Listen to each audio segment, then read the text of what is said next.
Buenas tardes, gracias por acompañarnos en este webinar llamado Comercio Agrícola e Inversión para la Agricultura. Nuestro expositor el día de hoy es don Víctor Umaña Vargas, quien es economista agrícola de la Universidad de Costa Rica. Realizó sus estudios de posgrado en Derecho y Economía Internacional en la Universidad de Berna y Economía Política Internacional en el Instituto Federal de Tecnología de Suiza, en Zúrich. Consultor internacional con más de 20 años de experiencia, es investigador y profesor universitario, ha enseñado en universidades de América Latina, Europa y Estados Unidos. En CAE Business School dirigió el Centro Latinoamericano para la Competitividad y el Desarrollo Sostenible. Fue coordinador general de Comercio e Inversión en el Ministerio de Comercio Exterior, consejero en la misión de Costa Rica ante la Organización Mundial de Comercio y negociador comercial. Participó en las negociaciones de los acuerdos con Estados Unidos, la Unión Europea y de la Ronda de Doha en la OMC. Estableció y dirigió el programa Descubre, que promueve la diversificación de la oferta y exportable agrícola, la generación de empleo, el financiamiento y la atracción de inversiones a la zona rural. Ha sido funcionario del Consejo Agropecuario Centroamericano CAP y el Instituto Interamericano de Cooperación para la Agricultura ICA. Además, es miembro de la Junta Directiva de Propomer. Adelante, don Víctor. Muchas gracias, muy buenas tardes a todos, es un placer estar aquí. Un agradecimiento especial a la Junta Directiva de la Cámara por invitarme a participar en este webinar, a don Oscar, a su equipo y a Martín por la invitación. Y bueno, y por supuesto,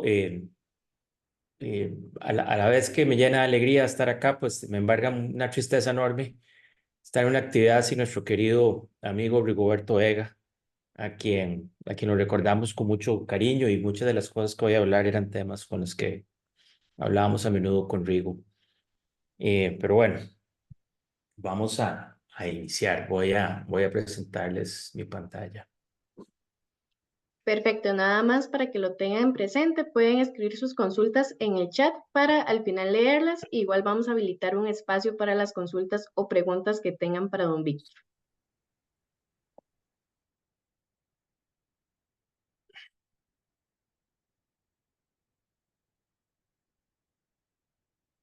Listo, muy bien. Vamos a empezar. Yo creo que va a tomar unos 40 minutos más o menos. Y luego podemos iniciar las preguntas y la sesión de preguntas y respuestas. Bueno, muy bien. ¿De qué vamos a hablar hoy? Vamos a hablar un poquito del contexto global en lo que nos encontramos, sobre el contexto nacional, sobre todo el contexto político y económico del país. Vamos a darle una revisada a las cifras de la agricultura en Costa Rica. Y de una vez, para que quede claro, cuando hablo de agricultura me refiero a la producción agrícola, del sector alimentario, la pesca, la ganadería, es decir, es una visión holística e integral del sector. Eh, Luego me voy a referir un poco a los desafíos que observo y las oportunidades que me parece que existen en el sector. Y al final voy a hacer una reflexión sobre el papel de la Cámara, que me parece que es importante discutir esto también. Bueno, ¿qué es lo que, qué es lo que vemos? Primero, el mundo está hoy inmerso en una situación de tensión geopolítica, es decir, un constante enfrentamiento entre diversos actores importantes de la política mundial, llámese Estados Unidos, Rusia, China, principalmente. Cada vez hay más puntos de fricción entre ellos, y en diferentes zonas del planeta pues hay lo que llaman puntos calientes o hotspots, ¿verdad? Obviamente la guerra o la invasión rusa a Ucrania es la principal fuente de desestabilización del orden mundial. Tiene repercusiones importantes, y ya lo vimos especialmente incluso para la agricultura, debido a que tanto Rusia como Ucrania son productores importantes de ciertos productos agrícolas y de insumos para la agricultura, ya sea directamente como fertilizantes, o también, en este caso, Rusia con el gas natural, que es es un insumo importante para la fabricación de fertilizantes. Y los efectos de esto los estamos viendo aún, ¿verdad? Y parece que no se va a resolver en el corto plazo. El enfrentamiento, digamos, tácito que existe entre China y Estados Unidos, que no es un enfrentamiento militar, ni mucho menos, pero sí es un enfrentamiento geoeconómico, también ha tenido repercusiones importantes para nosotros. Desafíos relacionados con, digamos, la interrupción de las cadenas de valor, globales de valor, que además se exacerbaron durante la pandemia y posterior a ella, pero también abre oportunidades interesantes debido a las propuestas de relocalización que los Estados Unidos le han hecho a empresas que están establecidas en China y donde Costa Rica puede, digamos, aprovecharse de esto de alguna forma, ¿verdad? Todavía está por verse, ¿verdad? Si esto va a ser una realidad significativa para nuestro país. Pero bueno, me parece que todos los esfuerzos están sobre ello. Y finalmente, me parece que el otro conflicto muy importante es la guerra de Israel contra Hamas, que este, aunque es un conflicto muy localizado, tiene, digamos, elementos para prender la chispa de un conflicto mayor, ¿verdad? Y en abril vimos cómo hubo ataques y contraataques entre Irán e Israel que pudieron haber sido, digamos, de una envergadura mayor y generar una conflagración mayor en Oriente Medio. Eh, También estamos observando lo que llamamos el fenómeno de la desglobalización. Esto lo que quiere decir es que, relacionado un poco con lo anterior, ¿verdad? Y que, digamos, por los efectos de la pandemia y estos eventos geopolíticos, ha habido una tendencia como a decir, bueno, ya este mundo que creíamos completamente globalizado, en que no importaba dónde invirtiéramos y que hubiera una fragmentación de la producción internacional, no es tan seguro. Y entonces han empezado corrientes no solo hacia la relocalización, como ya expliqué, pero sino también hacia la protección de ciertas industrias estratégicas. Sobre todo esto ha iniciado en Estados Unidos y también Europa ha seguido esto. eh, y pensando mayoritariamente en las acciones de China, ¿verdad? Entonces, estos enfrentamientos geoeconómicos han producido la desglobalización y también digamos, desde lo interno de cada país ha emergido una corriente nacionalista y populista que también, digamos, está renegando del mundo globalista, por decirlo así, y uso globalista como lo usan las personas que adversan la globalización, ¿verdad? Solo para darles un ejemplo, ayer el presidente Milei de Argentina salió hablando de que Argentina no se iba a someter a las políticas globalistas de salud de la Organización Mundial del Comercio, digo, perdón, de la salud, refiriéndose al tema de vacunación y eso. Así que esto es una tendencia mayor, ¿verdad? Entonces, esta desglobalización nos está llevando forzosamente a una regionalización y a volver a ver, digamos, a nuestros socios más cercanos, ¿verdad? Y en el caso de Costa Rica, obviamente, son los Estados Unidos. Y además, nos están poniendo a escoger, ¿verdad? Entre eh, quiénes son nuestros aliados, ¿verdad? Y en el caso, por ejemplo, las telecomunicaciones, ha habido un mandato muy específico de no hacer negocios con China, ¿verdad? Por ejemplo, ¿verdad? Que es una manifestación de estos fenómenos. Eh, También es evidente que hay una disrupción tecnológica, ¿verdad? La disrupción es cuando se produce cuando la velocidad del cambio tecnológico no es igualada por la velocidad del cambio de las empresas, la velocidad del cambio de las instituciones, ¿verdad? Entonces se produce esa brecha entre el cambio de uno y la adaptación del otro, y vemos brechas importantes en temas tecnológicos, ¿verdad? Y creo que definitivamente la inteligencia artificial es el mayor avance tecnológico de los últimos años y es quien, pues, o es la tecnología que nos tiene, digamos, en una posición un poco incómoda, ¿verdad?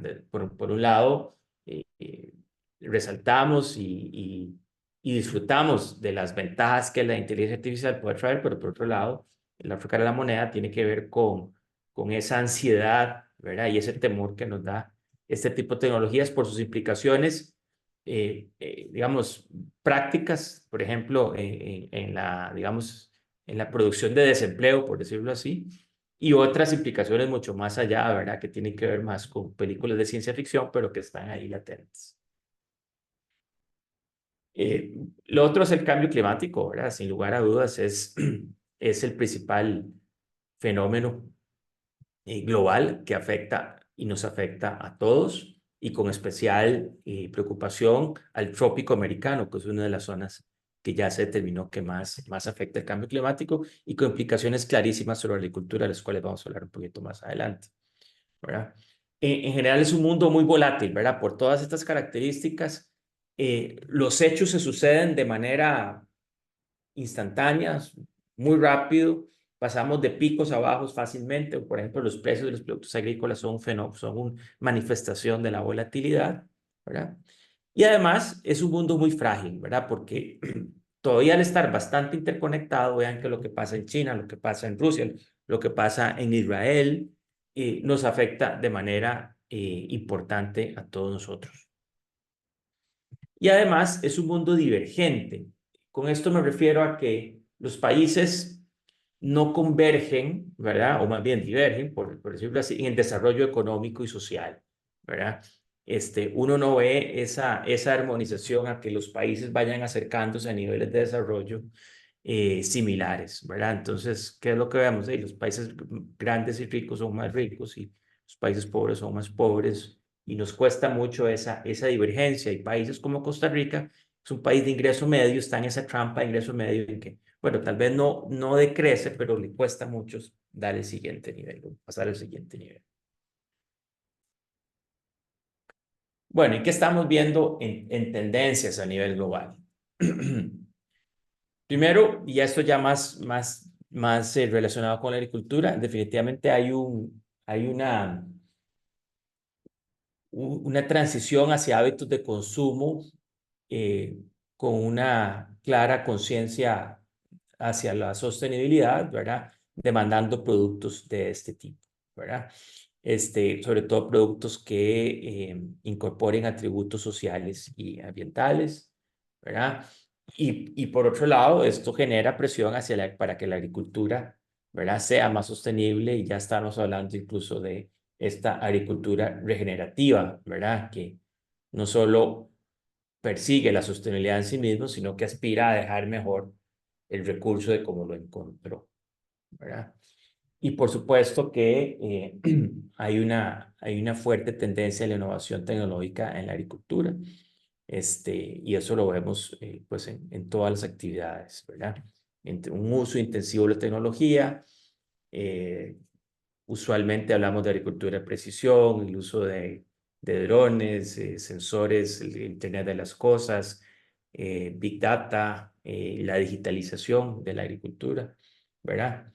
Que transforma lo que hacemos y sobre todo pues tiene la esperanza de mejorar la productividad. Pero siempre, ¿verdad? Aquí, siempre cuando tenemos este tipo de avances tecnológicos, tenemos la disrupción con los sistemas de producción tradicionales, por decirlo así. Y ahí es donde emerge, digamos, un fantasma o el peligro, por ejemplo, del desempleo, ¿verdad? Que estas tecnologías traigan más desempleo.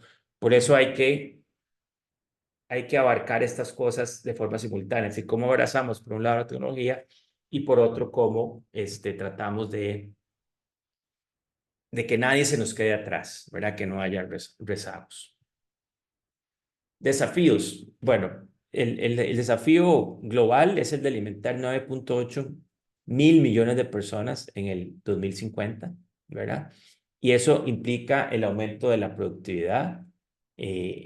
Necesitamos, hay un informe de la FAO que habla incluso de aumentos del 60% de aumento de productividad respecto a los niveles de 2007, ¿verdad? Por lo tanto, es un desafío sin lugar a dudas mayúsculo, ¿verdad?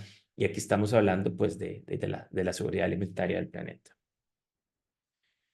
Bueno, ya hablé del cambio climático. Hay un tema fundamental que tiene que ver con la degradación de los suelos, ¿verdad? La escasez del recurso hídrico. Me parece que el tema del agua es después del cambio climático en general, debe ser el principal problema que enfrentamos para producir alimentos, y eso lo vemos en todo el planeta. E incluso hay manifestaciones importantes en Costa Rica, ¿verdad? La escasez no se refiere solamente a la escasez, digamos, fáctica, digamos, de que no exista el recurso, es también la incapacidad que hemos tenido de administrar un recurso escaso, ¿verdad? Entonces, lo vuelve paradójicamente más escaso esta incapacidad que hemos tenido de administrarlo, y Costa Rica es un ejemplo,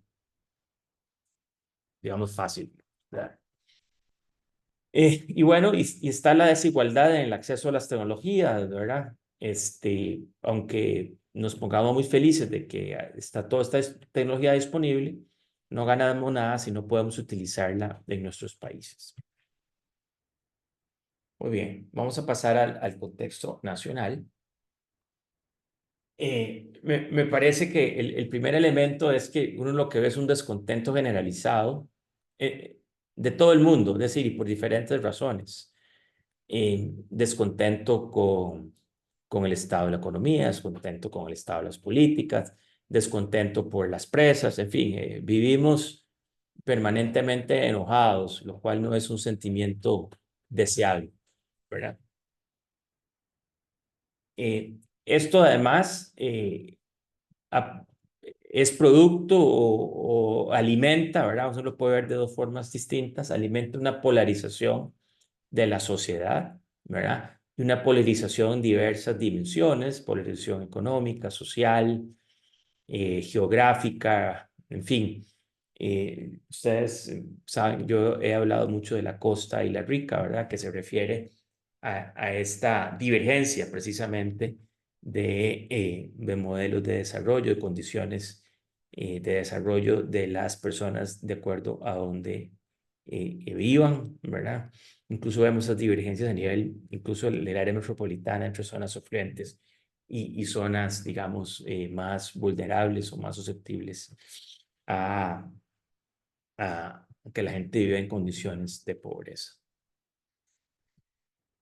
También observo una fatiga institucional y esto hay que tratarlo con cuidado, pero me parece que en general el andamiaje institucional del país muestra signos de fatiga, ¿verdad? De agotamiento con diversas instituciones que precisamente no han podido adaptarse a las nuevas condiciones del país y del mundo.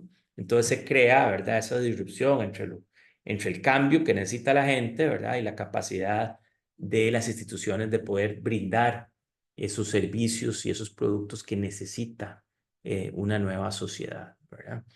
Y esto pues es peligroso por las razones que ya vamos a ver. Y precisamente es el tema del populismo, ¿verdad? Cuando se presenta esta situación de un descontento acumulado, una desesperanza acumulada por muchísimos años, a la que no se le ha dado respuesta, sobre todo, y vuelvo a insistir, en las costas, en las fronteras, que son, pues, es precisamente donde la agricultura se manifiesta más, ¿verdad?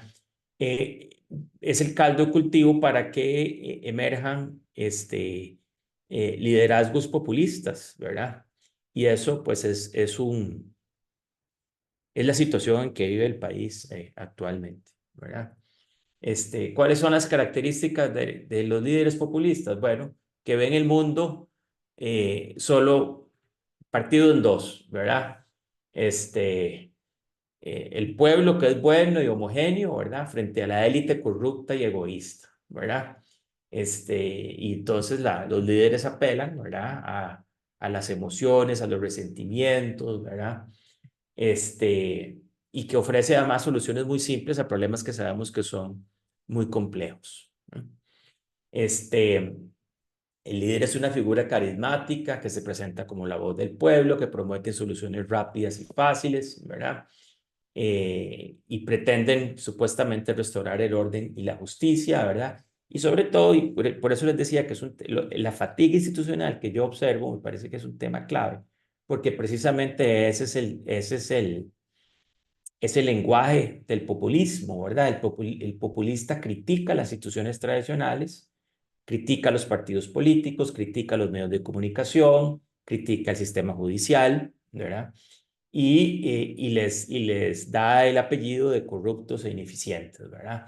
Y prometen darle el poder al pueblo, ¿verdad? Entonces, esa situación que estamos viendo hoy me parece que es grave y es una en la cual debemos de navegar, ¿verdad? Por eso las instituciones son muy importantes, hay que ponerle mucha atención. Entonces, cuando detectamos esa fatiga, ¿verdad? Es cuando hay que actuar, ¿verdad? Y bueno, y finalmente, pues, digamos, el populismo lo que además crea una brecha, ¿verdad? Crea fricción entre las élites tradicionales que habían, digamos, gobernado el país, ¿verdad? Políticos tradicionales, líderes empresariales, figuras académicas, ¿verdad? Que ven cómo su influencia se ha visto erosionada por estos temas. Entonces, vean que estamos en una situación bastante compleja y cuando queremos brindar soluciones a problemas eminentemente agrícolas, tenemos que pasar por el andamiaje, digamos, institucional que está quebrado, que está fatigado, ¿verdad? Y que es víctima del populismo. Pero bueno, no todo es malo, ¿verdad? Solo cosas pésimas y negativas les he dicho hasta ahora, pero no todo es malo, ¿verdad? La propuesta de valor de Costa Rica sigue siendo muy poderosa. Es una propuesta de valor basada en las instituciones, precisamente, en las reglas del juego, el imperio de la ley, en la sostenibilidad, en el talento de las personas, en nuestra posición geográfica. No nos vamos a mover de donde estamos, ¿verdad? Todavía hemos acumulado mucho capital humano que está ahí, ¿verdad? Y entonces, bueno, todavía le estamos sacando rédito a esa propuesta de valor. El turismo se ha recuperado, las exportaciones siguen creciendo y la inversión extranjera sigue rompiendo récords, ¿verdad? Entonces, imagínense, dentro de esa situación compleja a nivel global, compleja a nivel nacional, es una buena noticia que los factores que nos hacen diferentes y únicos sigan teniendo importancia y sigan siendo útiles. Muy bien, vamos a dar una chequeadita a la agricultura. Eh, la agricultura, y aquí solo me refiero a la producción primaria, porque son los datos, desgraciadamente solo tenemos datos a este nivel. Para producir otros datos más sofisticados, tenemos que sentarnos un rato a conversar con el Banco Central y eso puede ser una labor interesante que desde la Cámara se puede hacer.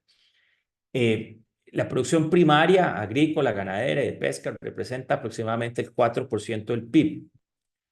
Esa es una buena y una mala noticia. La mala noticia es que la agricultura cada vez está siendo más pequeña en términos relativos, ¿verdad? Hace 30 años aproximadamente era el 20% del PIB. Ahora, esto no quiere decir que la agricultura esté decreciendo. La agricultura sigue creciendo todos los años, ahora crece bastante poco. Eso es así, ¿verdad?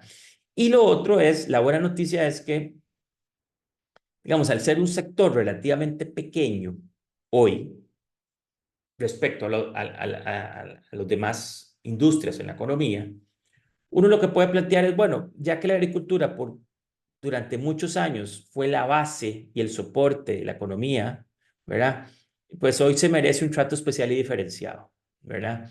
Y hay mucho más recursos ahora, hoy somos mucho más ricos que hace 30 años y mucho más ricos que hace 50 años, y podemos volcar más recursos hacia las actividades agrícolas, ¿verdad?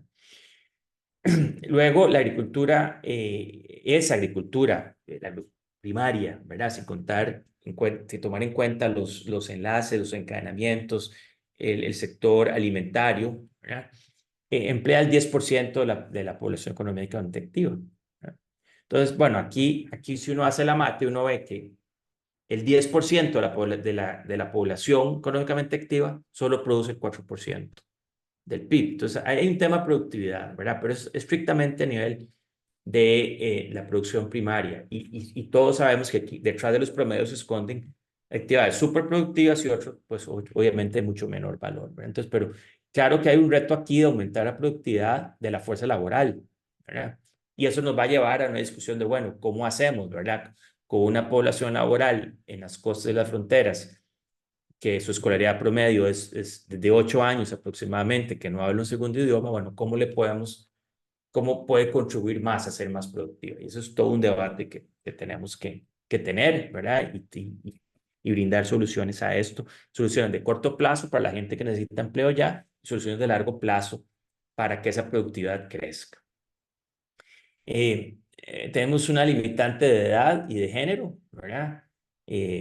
Todos, la mayoría que estamos en el sector agrícola, peinamos canas o no tenemos pelo y, y además hay poquísimas mujeres involucradas en la agricultura, ¿verdad? Y es una tendencia que hay que revertir forzosamente. Eh, Ahora bien, las exportaciones de origen agroalimentario son el 33% de las exportaciones de bienes. Es decir, la agricultura sigue siendo importantísima a nivel de exportaciones, ¿verdad? Una tercera parte de las exportaciones de bienes. Y otra cosa que no es tan positiva y es que es poquísima la inversión extranjera directa que va a la agricultura. Y es otro tema que podemos conversar ahorita con más detalle. Veamos las cifras de exportaciones con detalle. Vean, el gráfico de la izquierda es la composición de las exportaciones de bienes del país. Vean que lideran las exportaciones de dispositivos médicos con un 40% del total, ¿verdad? Estamos hablando de solo bienes, ¿verdad? Uno puede agregar servicios de información y comunicación que son muy importantes y turismo, pero aquí concentrémonos solo en bienes. Los dispositivos médicos definitivamente es una industria eh, muy dinámica, muy reciente en el país, ¿verdad? No tiene más de 30 años desde que se estableció aquí Baxter y Boston Scientific hace más o menos 25 años. Ha crecido desproporcionadamente, ¿verdad? Y básicamente con dos focos de producción, Coyol y La Lima en Cartago, de ahí salen, vean que salen el 40% de las exportaciones del país. Después tenemos el sector eléctrico y electrónica, que es básicamente cuestiones relacionadas con semiconductores. Pero vean cómo el sector agroalimentario, pesca y forestal es muy importante, ¿verdad? Sigue destacándose abiertamente. Y en el gráfico de la derecha lo que vemos es, bueno, la misma composición por año, pero vemos cómo son crecientes. O sea, las exportaciones agrícolas siguen siendo crecientes. Pese a todos sus sesgos y desafíos que hemos visto, la agricultura de exportación es muy resiliente, muy resiliente.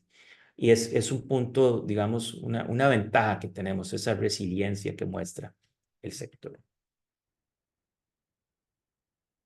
Y ya cuando lo hacemos zoom precisamente a las exportaciones agroalimentarias, eh, aquí lo que llama la atención es sobre todo la concentración en pocos productos, ¿verdad?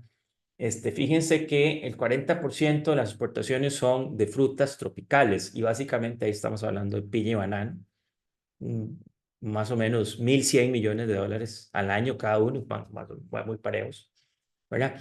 Y esto, por supuesto, es digno de resaltar, es decir, el banano es una industria que tiene en el país 150 años.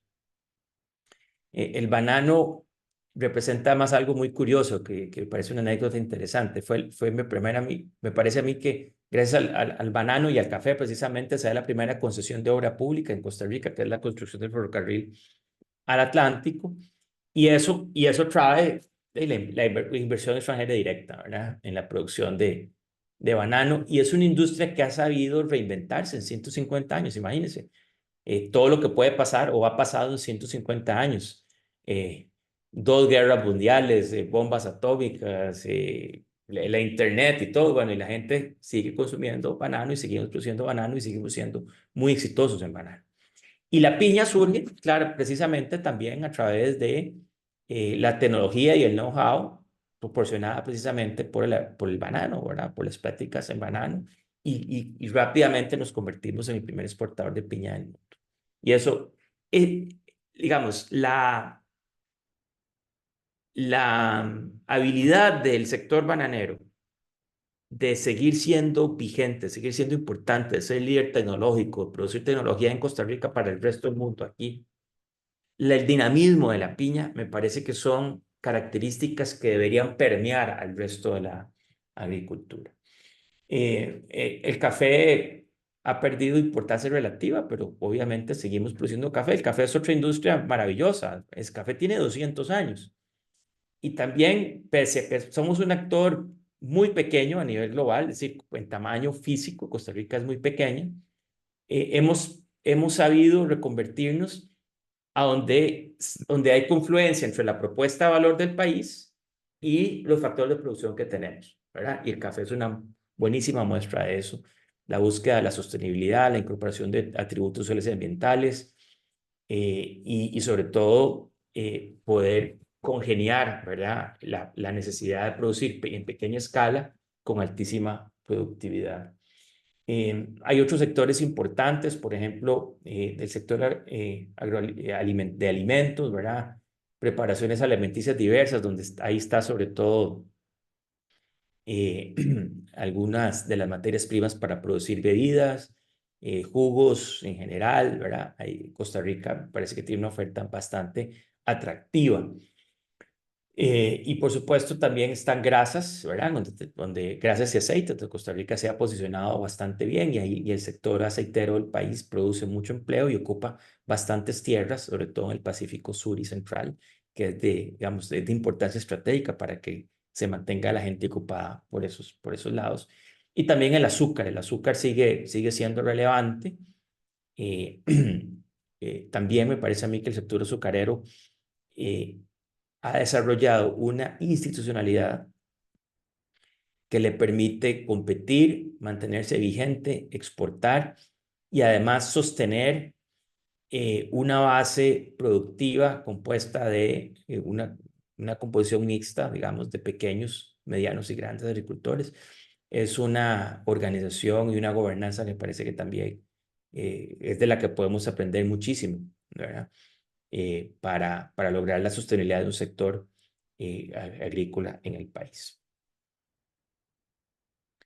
En inversión extranjera es donde las noticias no son tan buenas para la agricultura, ¿verdad? Y es un tema que hemos venido conversando desde hace bastantes años, ¿verdad? El país sigue siendo muy exitoso en atraer inversión. Vean que en el último año hubo 56 proyectos nuevos, 13 de ellos fueron fuera de GAM, 16 nuevos orígenes, ¿verdad?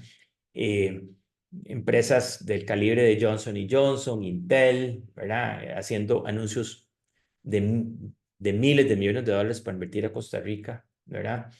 Incluso están llegando nuevas inversiones al turismo, al sector inmobiliario, en fin. Como les dije, la propuesta de Costa Rica es muy atractiva y seguimos atrayendo eso. Aquí la gran pregunta es, ¿cómo hacemos para también traer inversión a la zona rural pura y dura? Es decir, por razones legislativas de Grecia es fuera GAM, ¿verdad?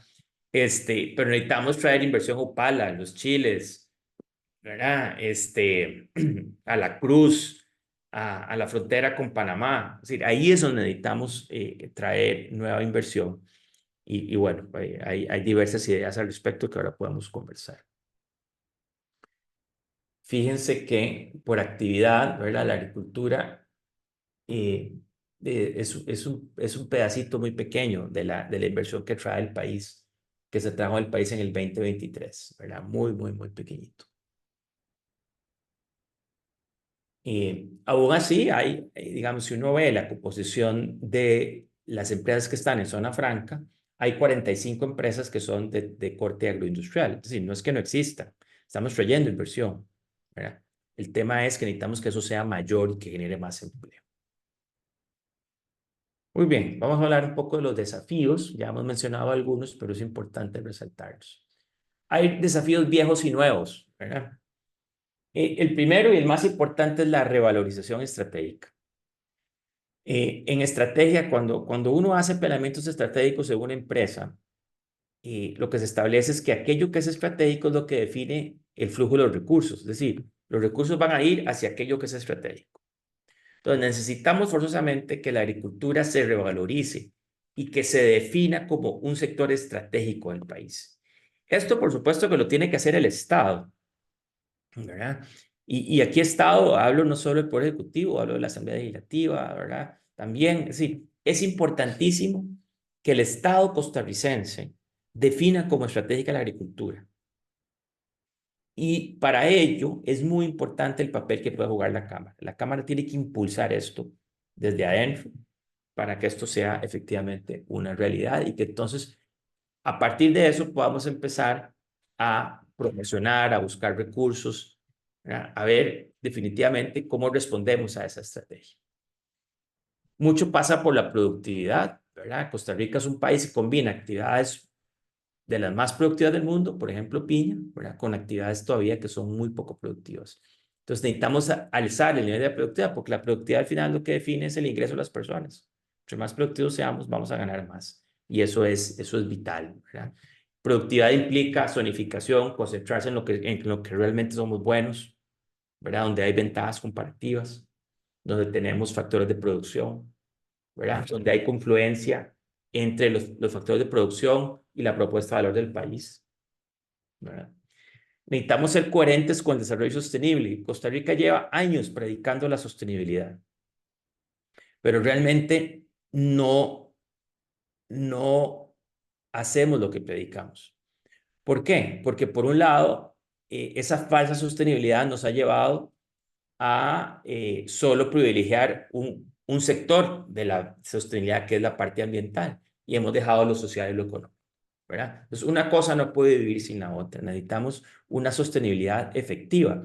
Y el caso, me parece paradigmático aquí, es el registro de moléculas, ¿verdad? No hemos podido registrar moléculas nuevas que son menos contaminantes, pero más efectivas y por lo tanto son más coherentes con el desarrollo sostenible, y nos hemos visto obligados a seguir utilizando las moléculas viejas, que son más caras, menos eficientes, más dañinas y por lo tanto son menos coherentes con la sostenibilidad. Lo mismo podemos hablar del uso del agua, en fin, de la protección misma de los recursos naturales, ¿verdad? Si seguimos con ese antagonismo entre la producción y la conservación, eso solo va a producir destrucción en vez de lo que queremos. Necesitamos expandir y diversificar la oferta exportable. Cuando vimos las cifras de exportaciones, lo que nos encontramos es una concentración en pocos productos, que bueno, son productos buenísimos y ojalá sigan, hay que seguir produciendo y exportando, pero necesitamos que ese motor de diversificación, de innovación, arranque y provea de nuevas actividades que puedan ser apropiadas por los productores, ¿verdad? Que los productores tengan dónde escoger nuevas actividades que sean más productivas, que sean más sostenibles, que sean más exitosas y que por lo tanto los puedan hacer vivir mejor, ¿verdad? Bueno, ya hablé bastante de la fatiga institucional. Me parece que es evidente en el sector agroalimentario que hay una fatiga institucional. Las instituciones no hacen lo que deben, no tienen los instrumentos para hacer lo que deben, tampoco tienen los recursos necesarios para hacer lo que deben, ¿verdad? Es una combinación desde capacidad y apatía, ¿verdad? Y que además está vinculado con la revalorización estratégica. Es decir, si la agricultura no es estratégica, sus instituciones tampoco lo son. Entonces no hay necesidad de modernizar, no hay necesidad de inyectarle más dinero, no están bajo la lupa, ¿verdad? Como sí lo están otras instituciones. Entonces necesitamos actuar sobre las instituciones del sector agropecuario, ¿verdad? Y además, si estas instituciones no ejercen un liderazgo positivo, pues me parece que ineludiblemente es el sector privado el que debe actuar. Hay que abrazar las nuevas tecnologías, esto pues explica por sí solo. Hay que generar más empleo, ¿verdad? Ineludiblemente el empleo eh, digamos, debe ser el objetivo principal de cualquier intervención sobre la agricultura. Y aquí, de nuevo, como les dije, aquí hay una paradoja, porque por un lado, o un dilema, por un lado, la productividad y las nuevas tecnologías que traen mayor productividad, a lo mejor también van a producir una presión sobre el empleo, porque a lo mejor necesitamos menos gente. Pero entonces, ¿cómo hacemos, verdad? Ahí está el gran dilema y para eso necesitamos pensar mucho. ¿Cómo generamos empleo en el cortísimo plazo para esta gente que no puede hacer otra cosa? Probablemente que trabajos muy manuales en el campo, ¿verdad? Y cómo proyectamos hacia adelante empleos mejores, empleos de mayor calidad para la gente que se está preparando desde ahora. Y bueno, una llave para esto es la atracción de inversiones, ¿verdad? Pero para eso, bueno, hay que ir a sacar los codos, hay que desarrollar una estrategia efectiva, hay que meterle prioridad y de nuevo, me repito constantemente, tenemos que volver a la agricultura que sea estratégica. Oportunidades. Bueno, de todo este contexto negativo con algunos elementos positivos, hay muchísimas oportunidades, me parece a mí, que podríamos estar aprovechando e impulsando desde el sector privado, ¿verdad? Y aquí me parece que la clave es cómo hacemos para que converjan, ¿verdad? Las condiciones de los factores que tenemos de por sí, ¿verdad? Que son factores naturales dados, ¿verdad? Con la propuesta de valor, esa propuesta de valor que hemos creado. ¿Cómo hacemos que confluya en la agricultura para poder aprovechar esas oportunidades? ¿Verdad? Entonces, ya hablamos de la posición geográfica estratégica. Esa nos la dieron. Pura vida. Producimos todo el año. Eso también está dado. El clima, digamos, en términos generales, es relativamente benigno para producir todo el año. Además, tenemos digamos, una diversidad de microclimas, ¿verdad? Que hace que podamos producir diferentes cosas todo el año, ¿verdad? Tenemos agua suficiente, tenemos que administrarla mejor, claramente, ¿verdad? Tenemos sol, tal vez creemos que tenemos más sol en la cuenta, no necesariamente, pero tenemos sol en ciertos lugares con bastante intensidad. Tenemos el tamaño apropiado, o sea, somos pequeños, pero eso me parece que es apropiado para ciertas cosas. Es apropiado porque podemos llegar a cualquier parte del país rápidamente, porque podemos concentrar ciertos tipos de producción en lugares estratégicos, ¿verdad? Porque eso nos brinda una facilidad y un dinamismo que está anclado precisamente en ser pequeños, ¿verdad? Y tenemos, por otro lado, una amplitud enorme de recursos costeros y marinos que hemos desaprovechado, ¿verdad? Hemos explotado de forma mínima los recursos costeros y marinos. Sí, obviamente la parte de sostenibilidad de la pesca es algo que hay que ponerle muchísima atención. Me parece que el sector pesquero en general ha evolucionado, ¿verdad? El Golfo de Nicoya se ha recuperado muchísimo, pero bueno, tenemos que aprovechar mejor esos recursos marinos y pesqueros, incluso la maricultura es una actividad que tiene un potencial enorme en el país, con proyectos muy interesantes y además proyectos que se han realizado con tecnología nacional producida precisamente por la Universidad Nacional. Me refiero aquí al caso específico del pargo rojo y con oportunidades enormes. Bueno, y por el otro lado, lo que tenemos es la propuesta de valor que ya hablamos, ¿verdad? El imperio de la ley, aquí todavía funcionan los tribunales, le hacemos caso a la Constitución hasta ahora, ¿verdad? Y eso las empresas les gusta, ¿verdad? Que haya certeza, ¿verdad? Y predictibilidad sobre las leyes. Tenemos una riquísima tradición de empresarios innovadores, una fuerza laboral agrícola con experiencia, modelos de negocios exitosos y en constante dinamismo y transformación, como los ejemplos que les di, café, banano,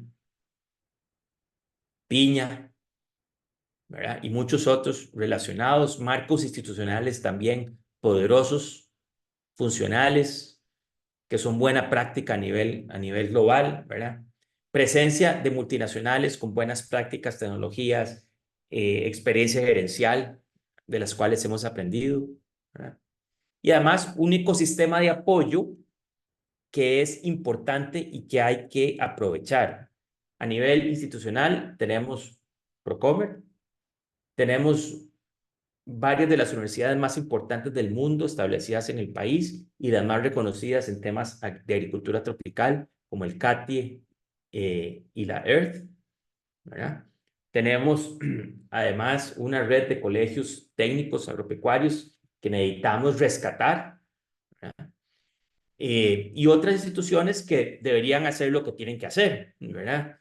Desde el INA hasta las demás instituciones del sector agropecuario, que si realmente consolidamos ese ecosistema de apoyo, vamos a poder cumplir con lo que dice ese enunciado, ¿verdad? ¿Cómo podemos consolidar y hacer que converjan, por un lado, los factores de producción con la propuesta de valor del país, ¿verdad? Entonces, al combinar la propuesta de valor con esos factores de producción, Costa Rica puede promover actividades que, por un lado, consoliden el liderazgo de las exportaciones de frutas tropicales. Esto no hay que perderlo. Tenemos que seguir produciendo banano y produciendo piña, ¿verdad? Y además seguir exportando muchas otras cosas nuevas que salgan en el camino, ¿verdad? Tenemos que promover la producción de alimentos para garantizar la seguridad alimentaria nacional. Este ya es un tema estratégico también, y no solo a nivel nacional, a nivel global, como ya lo vimos, ¿verdad? Y eso implica la redefinición de las políticas de promoción, de apoyo a ciertos cultivos que creemos que sean necesarios para la seguridad alimentaria. Una seguridad alimentaria bien entendida, ¿verdad? Que por un lado hay que garantizar la disponibilidad de los alimentos que existan, pero por otro, hay que garantizar el acceso a los alimentos, ¿verdad? Que la gente pueda también adquirirlos, ¿verdad? Y este es un modelo de dos patas, ¿verdad? Que una no va sin la otra. Entonces, tampoco no se trata de producir todo lo que queramos, que no podemos, ¿verdad? Porque ya sabemos que tenemos una serie de factores determinados que determinan, valga la redundancia, lo que se puede hacer. No podemos hacer de todo, ¿verdad? Aquí todos comemos pan, pero no producimos trigo. Bueno, ahí lo importamos todo el trigo, pero podemos hacer una combinación de cosas que para producir acá, ¿verdad? Que garanticen ese objetivo de la seguridad alimentaria, ¿verdad? Y la generación permanente de nuevas actividades, ¿verdad? Tenemos que seguir innovando y que esas nuevas actividades incorporen plenamente la propuesta de valor del país. Una propuesta basada en atributos sociales y ambientales que nos diferencian de todo el mundo. ¿Cuáles son algunos? Bueno, y la última, perdón. Costa Rica tiene todo el potencial por su tamaño, por su ubicación, por su relación con otros sectores donde somos exitosos, como microchips, como dispositivos médicos. Tenemos todas las oportunidades para convertirnos en el laboratorio del mundo para brindar soluciones a problemas globales de la agricultura tropical. ¿Cuáles son las siguientes variedades de arroz que van a darle de comer a la mitad del mundo? El arroz es el principal cultivo, alimento de más de la mitad del mundo hoy. ¿Cuáles son las variedades de café que van a resistir la roya y el calentamiento global? ¿Cuál es la siguiente variedad de banano que va a resistir el fusarium, que va a resistir a las sequías temporales, que va a resistir a la cigatoca, etcétera? Es decir, eso a nivel de cultivos, ¿verdad? Pero incluso a nivel de producción de nuevos alimentos, de nuevas variedades, de nuevos tejidos, de nuevos materiales para las industrias. Sí, Costa Rica tiene todo para ser ese laboratorio de innovación del mundo. Y es donde podemos combinar lo que ya tenemos con los factores de producción existentes, con la propuesta de valor y además con proyectando hacia un futuro de mayor innovación, de mayor productividad de la mano de obra, donde la agricultura sea una agricultura de más ingenieros, más científicos, más mujeres involucradas, ¿verdad? Y ahí tenemos todos los elementos necesarios. Hay muchos ejemplos que podemos hablar, desde maricultura, más pargo, más camarón, más corvina, temas de bioeconomía como materiales, fibras especializadas, embalajes inteligentes, toda la industria farmacéutica vinculada a la agricultura, que ya de por sí hacemos en Costa Rica. Costa Rica, bueno, ya hay producción incipiente de CBDs, de cannabis, pero hace rato tenemos una producción súper sofisticada de unos componentes vinculados al aloe, la cúrcuma, todo lo que tiene que ver con bioenergía, ¿verdad? Que además de hace poco nos soltaron las alarmas, nos sonaron las alarmas con el tema de la escasez energética, teniendo suficiente biomasa para hacer explotada energía, proteínas sostenibles como insectos y algas, insectos que ya se hacen, y hay proyectos de macroalgas que podríamos explotar fácilmente en nuestras costas, sobre todo en el Pacífico. Temas de adaptación a cambio climático, que ya me hablé, temas de seguridad alimentaria, como arroz, ganadería, el énfasis en estas proteínas nuevas, los productos especializados que incorporan atributos sociales y ambientales, ¿verdad? Y además muchos servicios para la agricultura misma, y aquí es donde se da esa convergencia con cosas que ya hacemos. Costa Rica le da servicios empresariales a muchísimas industrias sofisticadas hoy en el país, ¿verdad? De lo que usted se imagine, ¿verdad? Desde tecnologías espaciales, toda la infraestructura comercial y administrativa de gigantes como Amazon, eso se hace en Costa Rica. Pero bueno, ¿por qué no podemos dar servicios especializados también a la agricultura, ¿verdad? Mercado de suministros, maquinaria, financiamiento, inversión para la agricultura, gestión de riesgos, soluciones logísticas, software, en fin, todo eso Costa Rica ya tiene hoy el conocimiento en otras industrias. Tenemos la experiencia en agricultura y lo que hay que hacer es hacer ese match para que esto sea posible. Y bueno, finalmente, ¿qué podemos hacer desde la Cámara para hacer esta visión posible? Yo creo que definitivamente desde el sector privado es necesario impulsar esa visión estratégica de la agricultura, ¿verdad? En todos los foros, en todas las conversaciones que tengamos, tenemos que apoyar para que esto sea una realidad.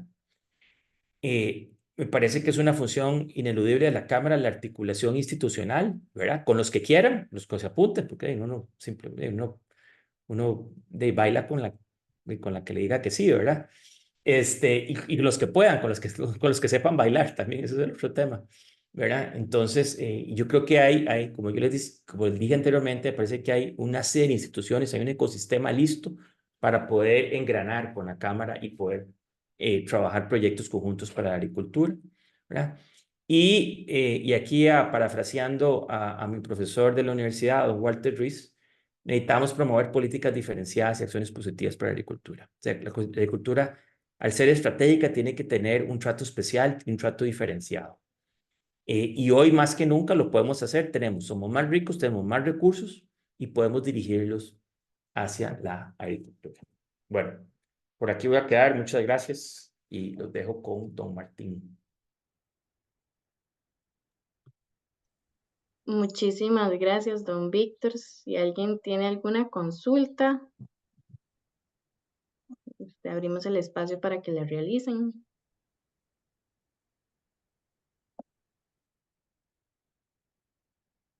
Bueno, más que consulta, yo tendría algunos comentarios.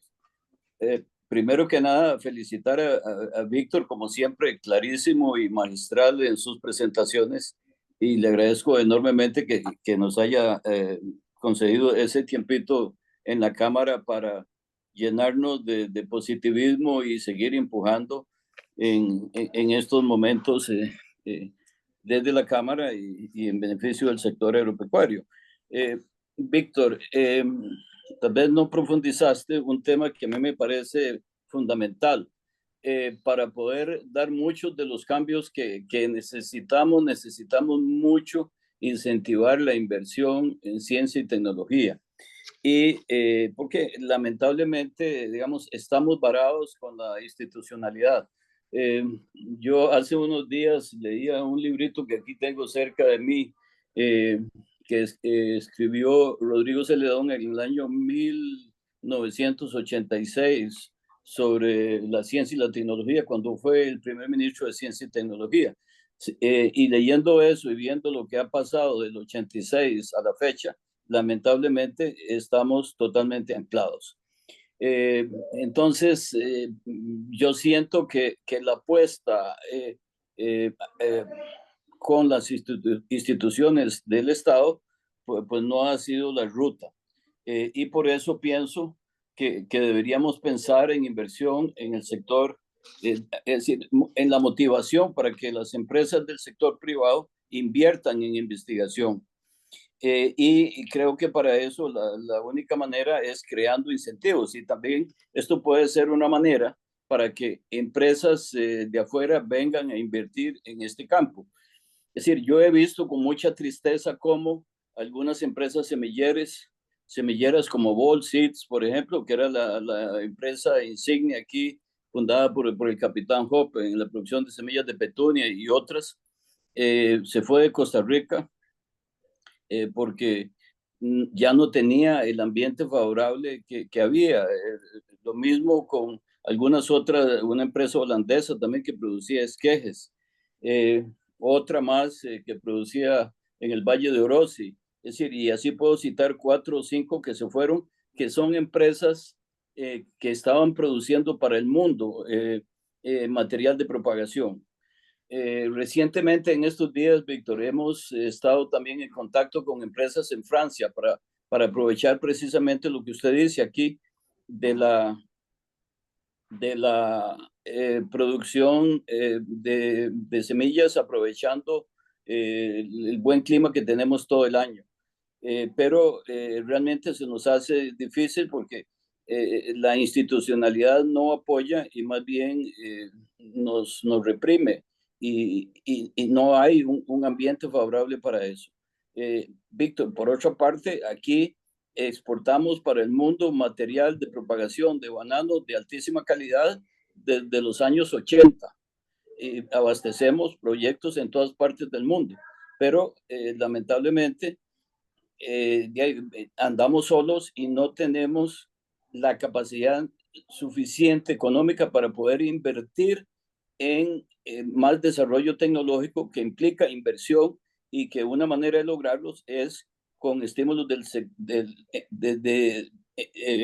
económicos, fiscales, de algún tipo que permita que la ciencia y tecnología se desarrolle y mucha más gente venga con recursos a invertir en estos campos, porque de lo contrario nos va a ser muy difícil dar ese paso que necesitamos para una agricultura de país de primer mundo. Y con eso paro ahí, porque si no, dejarle chance que otras personas intervengan, porque si no voy a monopolizar este pedacito de tiempo que nos está concediendo Víctor para conversar con él.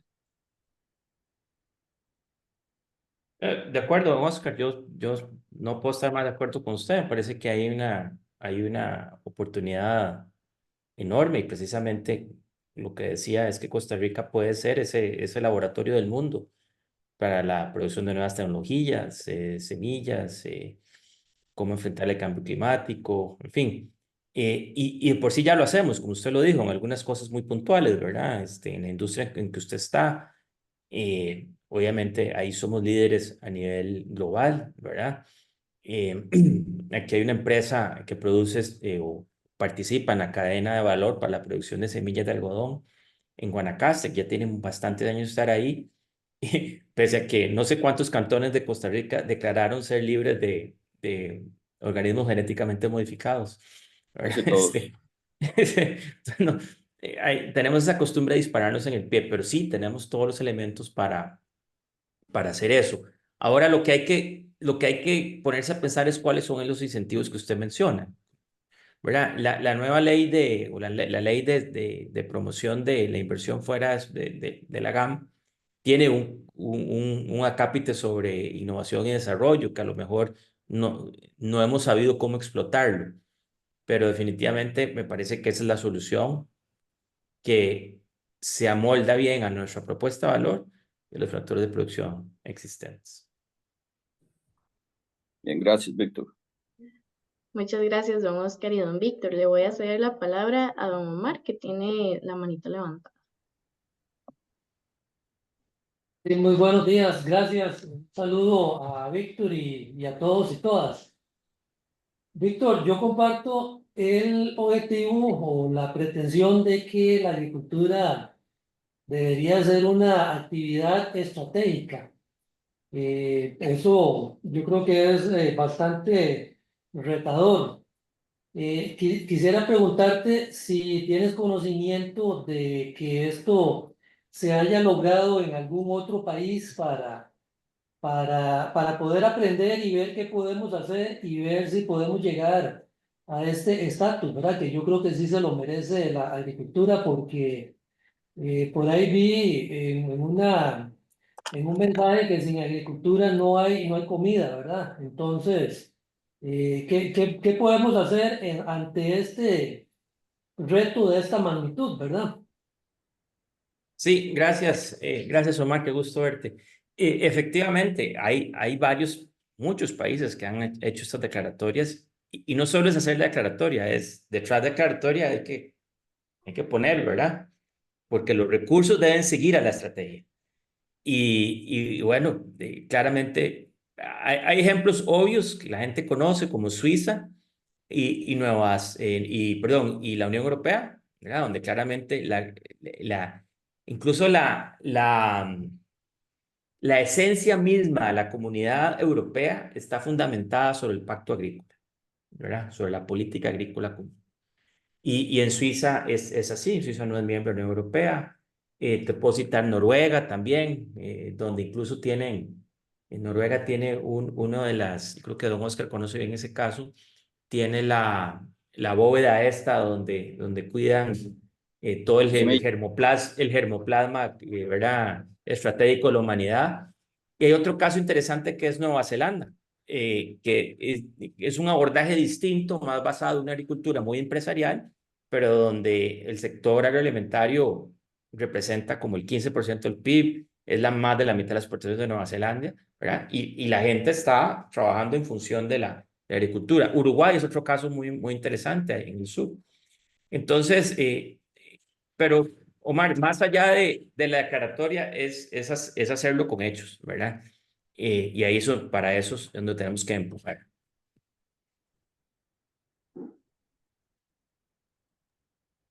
Muchas gracias. Le cedo la palabra a don Alejandro Cibaja. Gracias. Saludos, Víctor. Muy buena la presentación, muchas gracias. Hablaste del tema de la institucionalidad. Eh, ¿cómo, cómo te imaginas la institucionalidad en el sector agropecuario para poder avanzar y hacia toda esta nueva tendencia y todas estas nuevas propuestas que pones aquí en la mesa? Gracias. Gracias, Alejandro. Mira, aquí hay como dos vertientes y yo no estoy necesariamente casado con ninguna, a lo mejor es una combinación, pero por un lado, es claro que lo que abunda en la institucionalidad agropecuaria costarricense es que son las instituciones o las organizaciones, son múltiples, ¿verdad? Cada vez que teníamos un problema, creábamos una organización, ¿verdad? Hay unas que han sido muy exitosas, que ya mencioné el caso de Laica, Corvana, sin lugar a duda, un caso exitosísimo, el ICAFE, ¿verdad? Donde, digamos, uno dice, bueno, ahí la parte institucional está resuelta, ¿verdad? Pero me parece que renqueamos no solo en este ejercicio vertical, ¿verdad? Por actividad, sino la parte, sobre todo lo transversal, todo lo que tiene que ver con la promoción de la investigación, con la extensión, con la promoción de recursos financieros para la agricultura, ¿verdad? Ahora con el entrabamiento que hay entre salud, creo que don Oscar debe haber aprendido ahí, entre salud, ambiente y fitosanitario en la parte de las semillas. Entonces, a ver, yo creo que sí amerita una racionalización de las instituciones del sector, ¿verdad? Asegurar que pueda haber, digamos, bajar esa línea de mando, digamos, desde el planteamiento y la visión de la rectoría, por un lado. Pero por otro, digamos, si no tocamos la institucionalidad y pensamos eminentemente en el papel de liderazgo del rector del sector, creo que ahí hay mucho que hacer también, ¿verdad? Eh, yo recuerdo que a mí me han dado ejemplos de cuando, digamos, había un ministro fuerte o una ministra fuerte que efectivamente hacía, ¿verdad? Que el sector se moviera al unísono, ¿verdad? Entonces creo que es una combinación desde esa racionalización de instituciones, hacerlas tal vez menos instituciones, concentrar un poco más, pero darle más agilidad, dinamismo y sobre todo mayores recursos. Y por otro, asegurarnos de que hay una estrategia efectiva para la agricultura. Y ahí es donde creo que debería ser el mismo sector, la Cámara, ¿verdad? Debería proponer cuáles son los elementos fundamentales de esa estrategia que debería ser una estrategia de Estado, como es la estrategia de promoción de inversión y de exportaciones. La política comercial de Costa Rica es una política de Estado. Se ha mantenido relativamente invariable en los últimos 40 años. La estrategia de atracción de turistas de Costa Rica también es una política de Estado. Aquí cambian los gobiernos y nos mantenemos con el mismo discurso, el mismo modelo. Bueno, en agricultura me parece que debería ser así. Y así nos garantizamos, por un lado, instituciones más ágiles y dinámicas, y por otro nos garantizamos esa visión estratégica a largo plazo, que no importa quién esté en el gobierno, permee a la labor de las instituciones. Muchas gracias. Le doy la palabra a don Luis Losilla. Muchas gracias. Saludos, don Víctor. Quería tal vez como que pudiera comentar un poquito. Vamos a ver. Em, por un lado, nosotros en Costa Rica, el sector exportador pues hace grandes esfuerzos, pero por otro lado también cuestiones de nuestras matrices hacen que seamos caros, ¿verdad? Los productos o en el programa Descubre, eh, pues tiene estos productos todos los años, lanza nuevos productos que se quieren incentivar para la exportación, pero a veces, como digo, la parte de costos nos limitan algunas cosas. Por otro lado, también es como si tuviéramos a veces doble discurso. Usted mencionaba el sector de caña y, y también conociendo pues la industria o quienes están involucrados en la parte de industria de caña tienen limitado, por ejemplo, la venta de lo que es licor o la elaboración de licor, pero sí tenemos importación con libre arancel de licor de otros países. Eh, eh, no sé, la parte digamos ahora con la ruta del arroz, que se eliminan impuestos desde el lado que usted mencionaba ahora, la parte de seguridad alimentaria, pero que no se trasladan directamente o el consumidor no siente ese traslado del ahorro en cuanto a al ahorro en cuanto a los aranceles de importación. Entonces, a veces yo siento que a nivel del país tenemos como doble discurso, como mencionaba, ¿verdad? Entonces, ¿cómo hacer para que realmente haya, bueno, ahora usted mencionaba un unísono en cuanto a la parte institucional, pero cómo realmente lograr que esos niveles de productividad, esos costos altos que hoy tenemos representados en la matriz de la producción en Costa Rica, no se vuelvan también un impedimento para poder ser competitivos a nivel internacional? Gracias Luis. Sí, de acuerdo con vos, lo que hay es una gran incoherencia en Costa Rica, ¿verdad? Lo que hacemos con una mano lo borramos con la otra. Y el sector me parece que está lleno de esas incoherencias a nivel de, como mencioné, desarrollo sostenible. Ya vos diste algunos ejemplos. También hay un poco de, digamos, no sé si es ignorancia o de cómo funcionan las cosas, porque, por ejemplo, en el tema de la ruta del arroz, uno no puede pretender cumplir con dos objetivos que son contrapuestos, contradictorios, con un solo instrumento. Es decir, usted por un lado no puede beneficiar al consumidor bajando aranceles, ¿verdad? Y al mismo tiempo sostener o aumentar la producción, ¿verdad? Entonces necesitamos instrumentos distintos, sí. Bajar aranceles podría eventualmente bajar el precio al consumidor, pero por otro lado yo debería haber dispuesto políticas para promover la producción doméstica, ¿verdad? Y ahí es el debate, bueno, ¿dónde promuevo la producción doméstica? Donde haya zonificación, donde haya agua, donde haya sol. El arroz es un producto de escala, no beneficia precisamente el tamaño. Los pequeños productores les cuesta más, en fin. Todo eso había que ponerlo sobre la mesa y discutirlo, pero claramente con un solo instrumento, bajando el arancel, no ibas a poder hacer todo. Y por otro, además, todo esto que estamos diciendo ya tiene poco sentido porque en enero el arancel baja a cero de por sí con Estados Unidos, ¿verdad? En la importación de arroz. Lo del licor es también, ¿verdad? Un anacronismo de una sociedad conservadora del pasado, ¿verdad? Que no tiene sentido. Eh, a mí que me gusta el deporte y que estoy metido en la industria, me encantaría que pudiéramos hacer publicidad de bebidas alcohólicas en el deporte para promover el deporte, ¿verdad? Pero pasa todo lo contrario. Entonces nos tragamos todos los anuncios de Heineken o Budweiser en la Champions, ¿verdad? Y aquí somos unos mojigatos y no podemos promocionar el licor en el deporte. Entonces, yo creo que eso en general lo resumimos en incoherencia ¿verdad? En coherencia con el desarrollo sostenible en el sentido más amplio. Y me parece que la promoción de la coherencia pasa por tener esta política de Estado en donde haya un sector agrícola fuerte, unido, que impulse esa política. Como repito, ya sucede en otros sectores de la economía, como el comercio exterior o el turismo.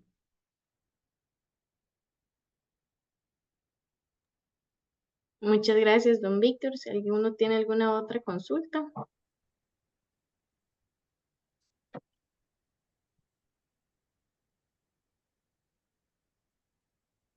Bueno, no veo que ninguna otra persona tenga la manita levantada, entonces le agradecemos a don Víctor por acompañarnos, igual a todos los que participaron en este webinar, por su compañía. Muchas gracias a todos. Hasta luego. Buenas tardes, muchas gracias a todos. Buenas tardes, gracias. Buenas tardes.